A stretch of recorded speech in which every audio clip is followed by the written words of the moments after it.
On a cool fall morning in October of 2000, 27-year-old Maureen Ryan was out for her daily jog. The air felt crisp in her lungs as she kept a brisk pace along the waters of Cape Cod in Massachusetts. Until recently, she had been working as a rock climbing instructor out west, so as a result, Maureen was in great shape and very fit. She had always been athletic though, rowing crew and playing lacrosse and field hockey back during her high school days in Pittsburgh. But today, halfway through her very routine run, she suddenly felt woozy, and a surge of nausea crept up from her stomach. Maureen slowed to a walk and tried some rhythmic breathing to try to steady her heart rate. Unfortunately, it didn't help. She got dizzier and more lightheaded until it felt like the ground was tilting, and then suddenly it was rushing up at her. The next time she opened her eyes, Maureen was face down on the jogging path, her cheek pressed flat against the cold concrete. Her head absolutely throbbed. She rolled onto her side and began rubbing the bruise on her skull. Maureen felt lucky she hadn't knocked any teeth out when she fell, but at the same time, Maureen just could not understand how her body had just abruptly shut down like that.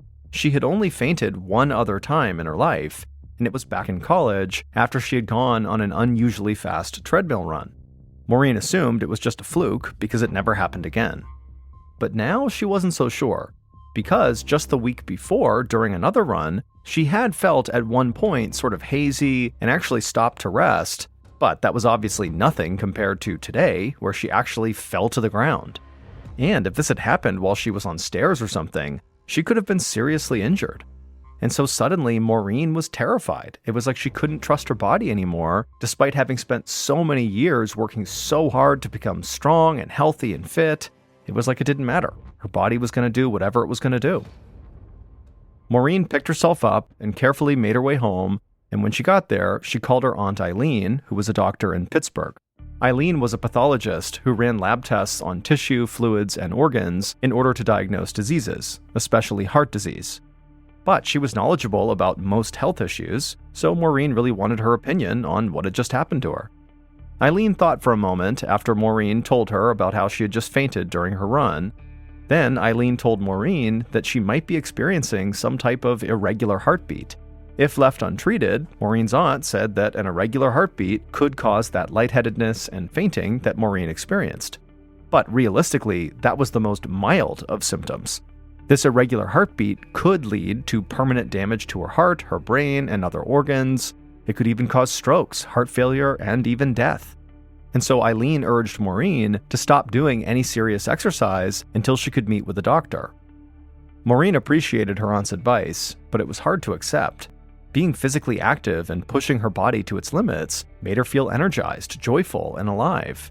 To stop exercising cold turkey would be a real challenge for her, but at the same time, she didn't want to risk fainting again, so she promised her aunt that she would take a break from running and would see a doctor as soon as possible. A few days later, Maureen lay on an examination table wearing a hospital gown. She flinched at the feeling of cold metal as the cardiologist stuck a series of electrodes to her chest. Even so, she was still glad to be there. She had not gone for a run since she talked to her aunt, and she was eager for this to be over with.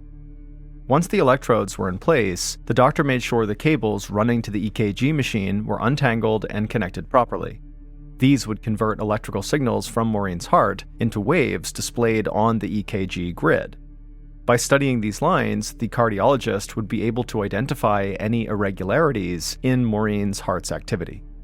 Maureen closed her eyes and listened as the doctor flicked a switch. The machinery hummed into action, and soon Maureen could hear the beeps corresponding to her heartbeat. 5 minutes later, the test was over, and so Maureen opened up her eyes. The cardiologist quickly pulled up the results on a large computer monitor. His face was neutral as he scrolled through the data, occasionally stopping just to jot something down on a pad of paper. Finally, the doctor scooted his chair back, set down his pen, and turned to face Maureen. He told her he knew why she had been fainting. She had a condition called Wolff-Parkinson-White syndrome.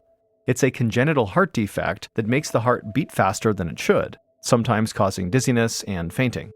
Maureen was relieved to have a name now for what she'd been experiencing, but she was also shaken at the thought that there was something fundamentally wrong with her heart.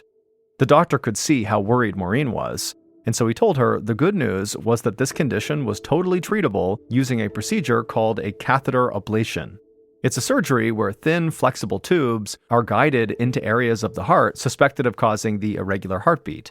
Then, once it's in place, the surgeon permanently changes the electrical circuitry of the heart by creating scar tissue in these problem areas. Scar tissue does not conduct electricity, so once that's done, the irregular heartbeat disappears and the heart returns to normal. Maureen thought this procedure sounded really intense and pretty complicated, but she was at least happy to have, the next steps in place. So she thanked the cardiologist and said she would schedule this procedure as soon as possible. Back at home, Maureen called her doctor aunt with the news, and Eileen suggested that Maureen have the catheter ablation done in Pittsburgh where she was, so Eileen could look after her after the procedure was done.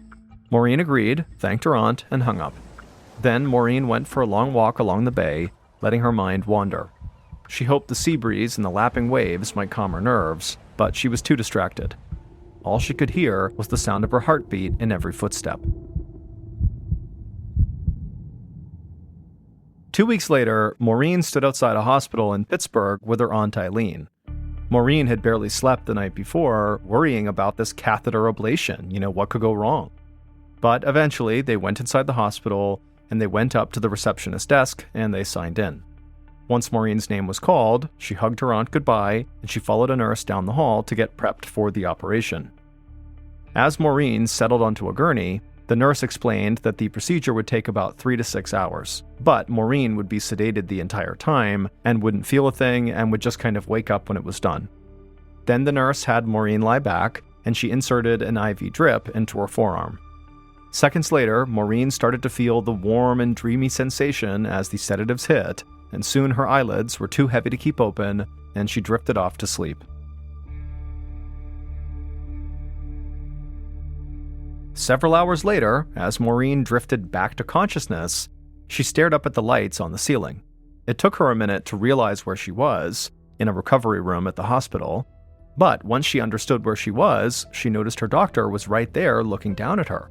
And once the doctor saw she was awake, he told her that the procedure was a total success.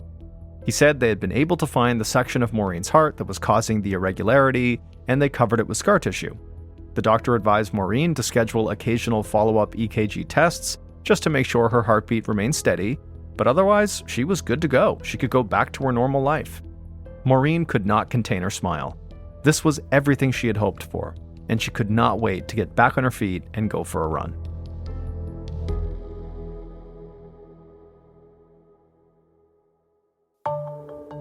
Two decades later, in October of 2022, Maureen sat on her bed shivering and dripping wet, holding a phone to her ear and wishing her Aunt Eileen was with her again.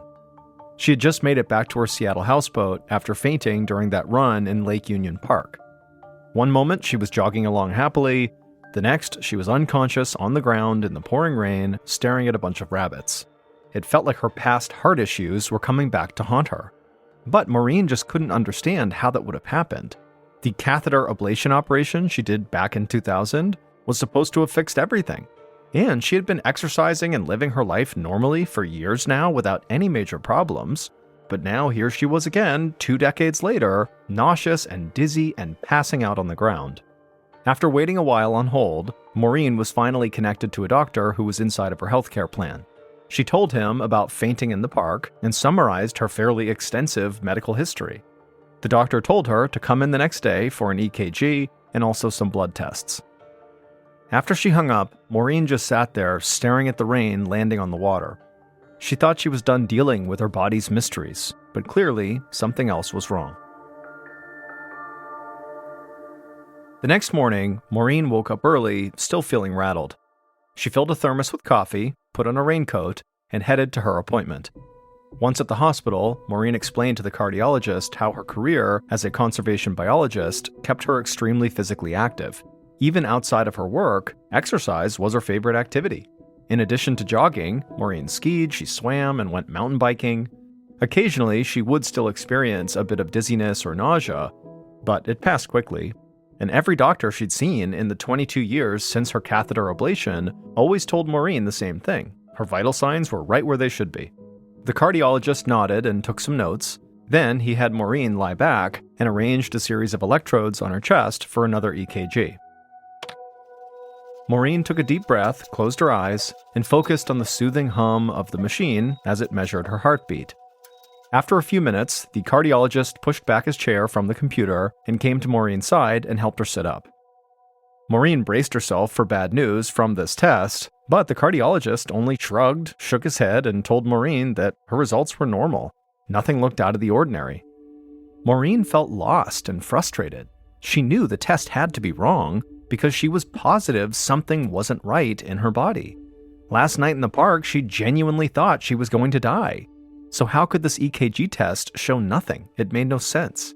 The cardiologist told Maureen to call if she experienced the symptoms again, but until then, there really wasn't anything he or the hospital could do. Maureen thanked the doctor and appreciated what he was doing, but she knew now it was up to her to do some research of her own. Back at her houseboat, Maureen sat on the deck with a cup of coffee, a stack of books, and a printed copy of her test results. She had stopped by the library on the way home to check out a few books on heart conditions. Maureen's career as a conservation biologist had trained her to identify patterns in complex data, so studying EKG results did not seem overwhelming to her. The chart showed the electrical energy of her heartbeat on a graph. Each heartbeat looked like a spike as the blood is pushed out, with a little hiccup before and after it. She could see exactly how much electrical energy was being transmitted each time her heart beat, and exactly how long each beat lasted. After looking at these charts for a while, Maureen noticed an irregularity in her heartbeat that the doctor had not mentioned. The amount of time from when her heartbeat spiked to when her heart was ready for the next beat seemed to vary from beat to beat. Sometimes it was very short, and other times it was much longer. This worried Maureen because she knew the heart is supposed to beat very evenly. So she grabbed the phone and called her Aunt Eileen. Her aunt recognized it immediately as a heart condition that can cause fast, unpredictable heartbeats. It's called long QT syndrome, and it's very tricky to diagnose because most patients actually show no symptoms. But for those that do, the most common symptoms are lightheadedness, blurred vision, and fainting, just like Maureen had. Eileen recommended a doctor in Seattle who specialized in heart disorders. If Maureen did have long QT syndrome, he'd be able to confirm it. Maureen thanked her aunt for all her help and said she would call back once she had news. On a cold and gray winter morning the following month, Maureen was back at the hospital in Seattle, this time carrying a bag containing her workout clothes and running shoes.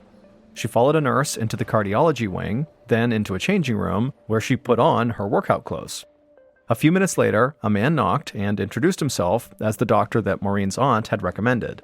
He led Maureen down the hallway to a larger room with a treadmill right in the middle. The doctor then hooked pulse monitors to Maureen's wrist and forearms, and he explained that he'd be monitoring her heartbeat and blood pressure while she ran on the treadmill. That way, he could determine what was changing inside her body during vigorous exercise. Maureen did some stretching and then began a brisk walk as the doctor slowly accelerated the treadmill. Soon, Maureen was sweating, huffing, and running at full speed. And all the while, the doctor just kept his eyes on his screen. And after running for a little bit, Maureen suddenly felt a very familiar sensation.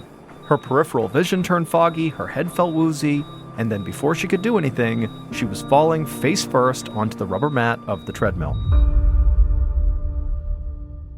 When Maureen blinked back to consciousness, she looked up and saw this big group of men and women wearing hospital scrubs crouched down around her.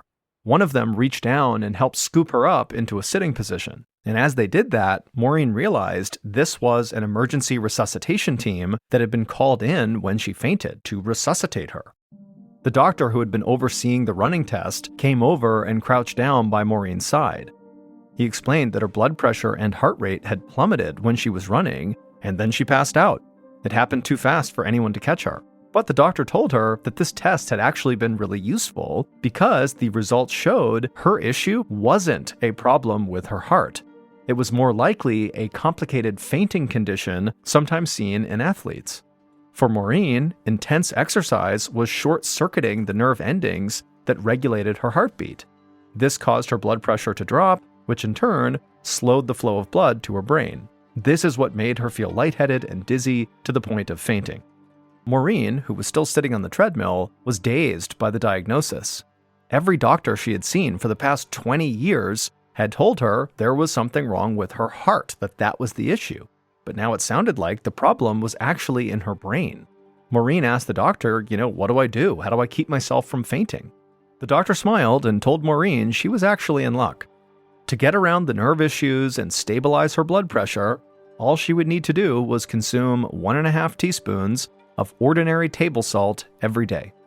Now, that's more salt than most people consume on a daily basis, but it was just enough above the normal amount that it would raise her blood pressure to the point where she would not faint the next time she did strenuous exercise.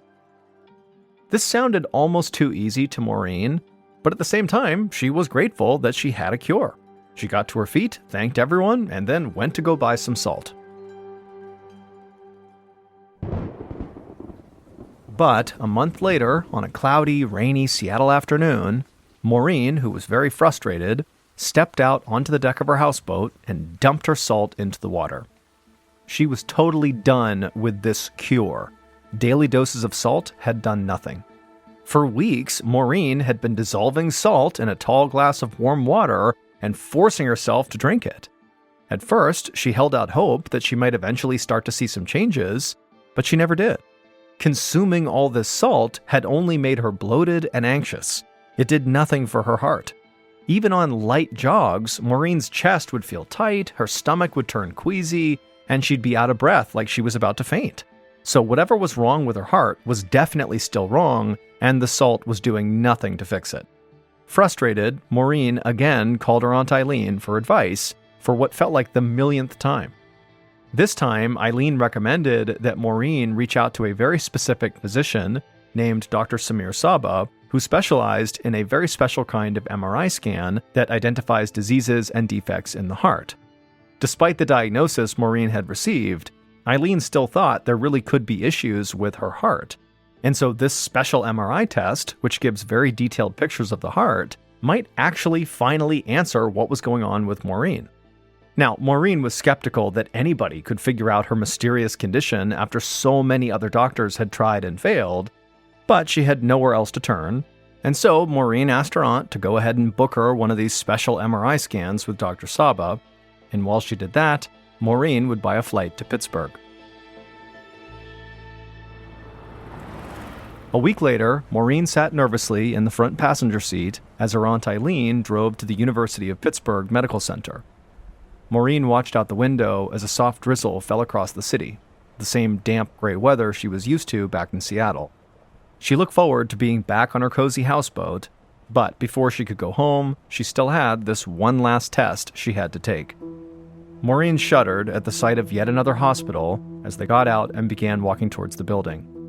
Once they went inside, Maureen followed a nurse through several sets of double doors into a white-walled, brightly lit MRI room.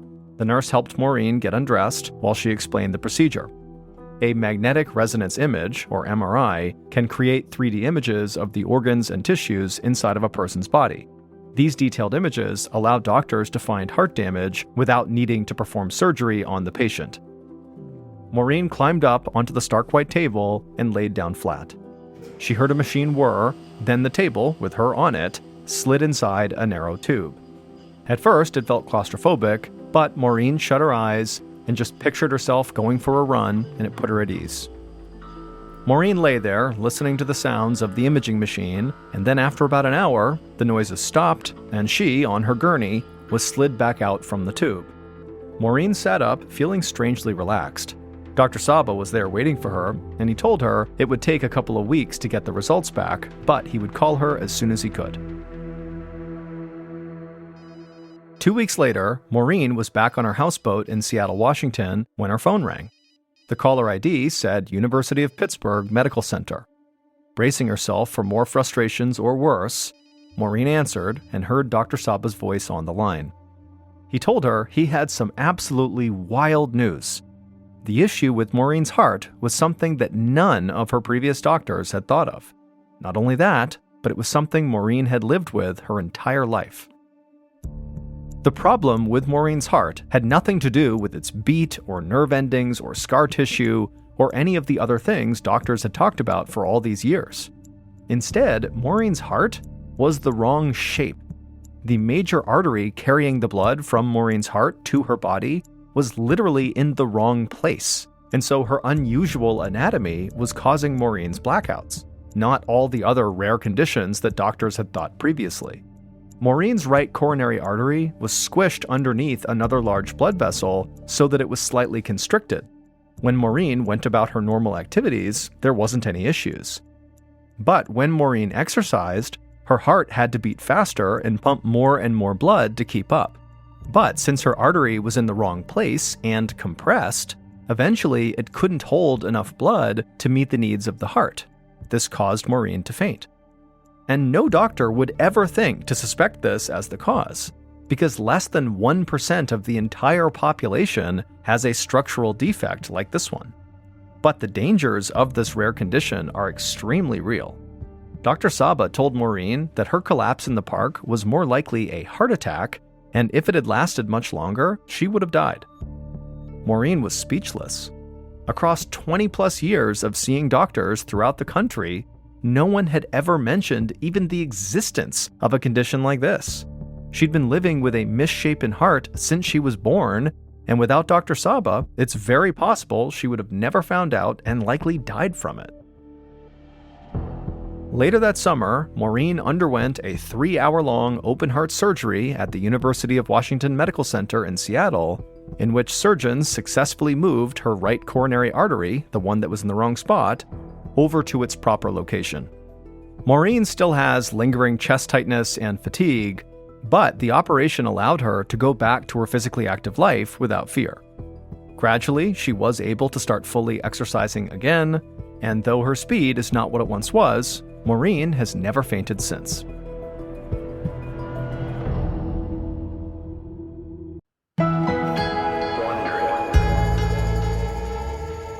Chichijima is a small Japanese island about 500 miles south of the Japanese mainland. During World War II, the Japanese put a base on this island, and they put 2 radio towers at the top of the 2 mountains on the island. These radio towers became integral to the Japanese communication and surveillance operations in the Pacific during the war. And so at that time, the island was heavily fortified with up to 25,000 troops and huge anti-aircraft guns. Because of the island's obvious strategic value to Japan, the Americans wanted to take it from them. But American military strategists advised against that, saying that any amphibious landing of this island would result in massive casualties for Americans, and the Japanese would likely just repel the attack anyways. And so the Americans decided to go with the next best thing, which was to attempt to bomb the 2 towers and cut out their communications. So in June of 1944, American aircraft carriers, which are those huge ships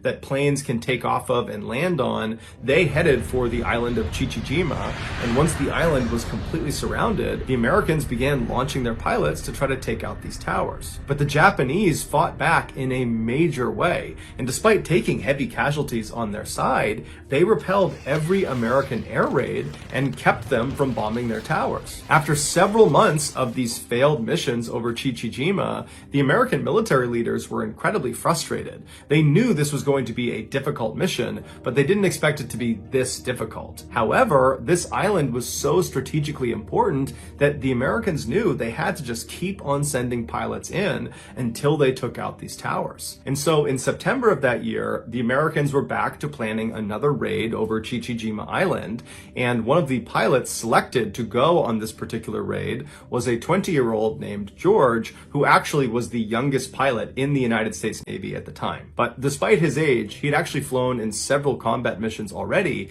and had actually been shot down already and had to eject into the ocean and was subsequently rescued. On the morning of this raid, George, along with his 2-man crew, which was his radio operator named Dell and his door gunner named Ted, they boarded the plane, and then at 7:15 a.m., George and his crew took off, along with dozens of other American aircraft that were part of this operation. George immediately climbed above 8,000 feet because that would put them outside of anti-aircraft gun range. And so the way this mission would work is all these pilots would fly over the island, and then in order to drop their bombs, they would have to dive down below 8,000 feet and then manually drop their bombs and then try to get back up above 8,000 feet and out away from the island. And so George had run missions like this before, and so he was one of the first to actually make that dive down to the island. And as soon as he went below 8,000 feet, the island just erupted with anti-aircraft gun fire.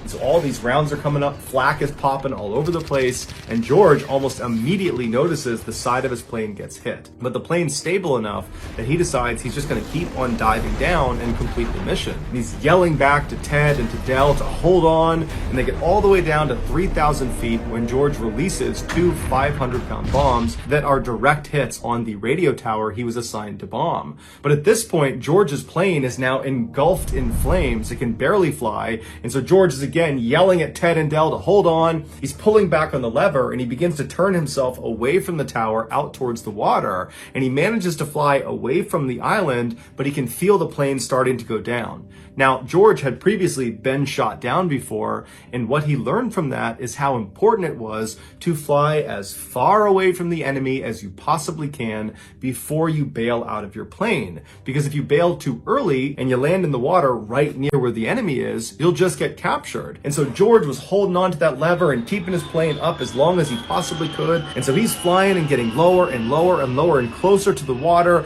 and Ted and Del are yelling at him that they gotta jump out. Meanwhile, outside, the other planes that had sustained damage, the other American planes, their crews are already bailing out. But George is saying, no, hold on. And he keeps going farther and farther until he's so close to the water that it's practically too late. And then he gives the order to jump out of the plane. George abandons his controls. He leaps out the door and he hits his head on the back of the plane as he leaps out. But his chute would open up right before he hit the water and it would save his life. As soon as George hits the water and he comes up for air, he's under his parachute. And so he's trying to get his parachute away to get a breath of air. He disconnects his parachute from his shoulders. He clears the parachute and he's looking around and he sees his plane that is now being flown by no one go crashing directly into the water. And so immediately he's looking around for Ted and Del's parachute to make sure they're okay, but he doesn't see any parachutes anywhere. However, George notices a life raft from his plane had miraculously just landed like 10 feet away from him. So he swims over to the life raft, he climbs inside,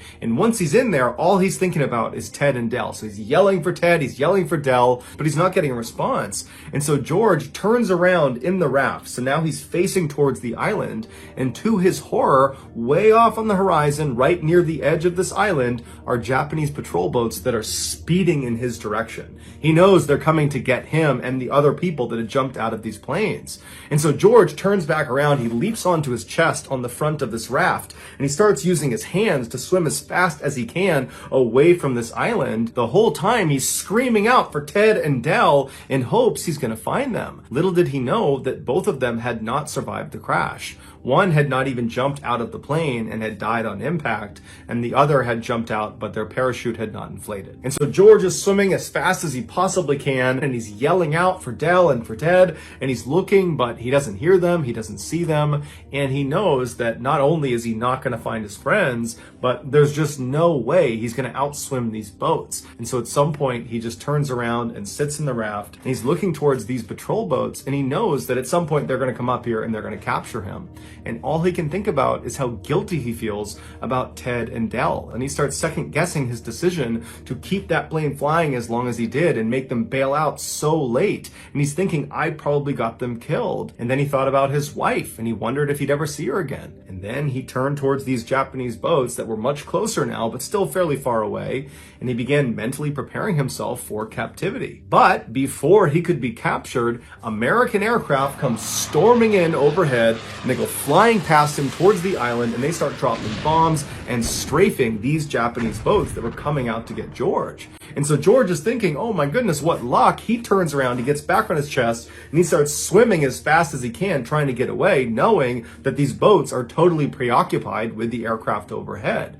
And for 2 hours, George used every ounce of strength he had to swim as far as he possibly could away from this island. But at some point, he was just so unbelievably exhausted, he just could not paddle any farther. And so he's just laying on this raft, when he hears the sound of something coming out of the water, and he turns and he sees the periscope of an American submarine coming out of the water. And seconds later, the crew of this American submarine comes right up alongside him. They grab him out of the raft, they put him in the submarine, and he was saved. Besides George, Ted, and Dell, there were 8 other American airmen that had to bail out of their aircraft because they were badly damaged following this raid. And so originally, those 8 people were not recovered, and they were believed to have drowned at sea. But that actually was not true. The US government figured out fairly quickly what happened to them, but the details of what happened to them were so gruesome, the government decided they did not want to tell anyone. They especially didn't want to tell the parents and loved ones of these 8 airmen because they believed if they heard the true account, that would be too traumatic for them. And so they made the details of these 8 deaths totally top secret. But 60 years later, in 2004, an author named James Bradley discovered transcripts from a post-World War II Japanese war crimes trial held in Guam, where Japanese military leaders confessed to what they did to these 8 captured Americans. This is the true account. Unlike George, these 8 other airmen bailed out almost immediately after they got out over the water. And so that placed them in the water very close to the island. And so before the American aircraft could come in and save the day, like they did with George, these 8 airmen were scooped up by the Japanese and brought back to the island. The Japanese soldiers on this island for the past several months have been getting constantly bombed by American aircraft, inflicting a very high casualty rate.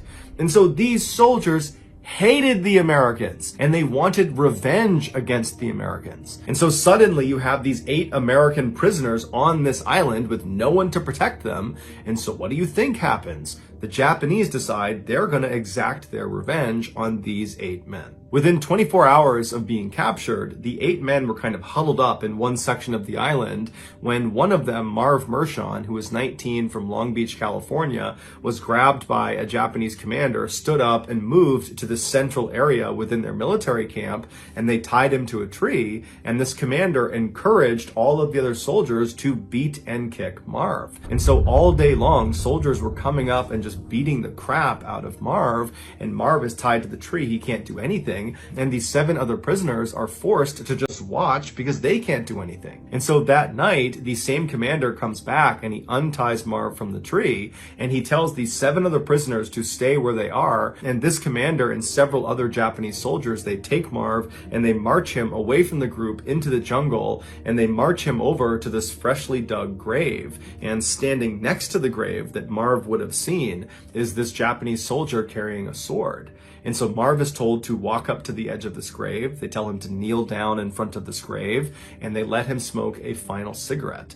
And apparently Marv very calmly smoked the cigarette, and when he was done, the man with the sword put a blindfold on Marv and then told Marv to extend his neck. And as soon as he did, he was beheaded. Afterwards, they buried him inside of this grave. That night, one of the high-ranking Japanese generals on the island, a man named Yoshio Tachibana, who was an alcoholic and was notorious for his sadistic tendencies with prisoners, he was sitting around drinking, having a good time, when he decided that his soldiers, they needed to prove they had what he called the fighting spirit. And the only way they could show they had this fighting spirit was by consuming human flesh. And so Tachibana ordered his soldiers to go exhume Marv from his shallow grave, and then Tachibana sent over one of his surgeons and he told him to remove Marv's thigh. So the surgeon goes over, he surgically removes Marv's thigh, he gives it to one of the cooks, and the cooks, they make this huge meal using Marv's thigh, and they serve it to Tachibana and his other high-ranking officers and some soldiers.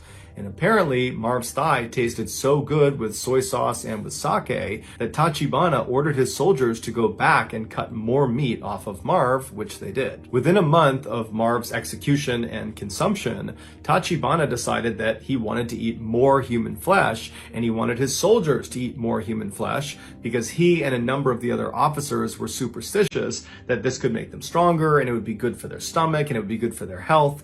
And so they decide they're going to kill more of the American American prisoners and eat them. And so they brought the 7 remaining American prisoners out to the rifle range, and once they were all out there, one of the Japanese officers grabbed 25-year-old Floyd Hall from Missouri. They pulled him out of the group and they walked him over to the middle of this range and they tied him to a wooden stake in the ground. And once he was in place, Tachibana, who was there, he ordered the other Japanese soldiers to work on their bayonet work on Floyd Hall. And so one by one, these soldiers would go up and plunge their bayonets into Floyd Hall's chest, into his stomach, until he ultimately died.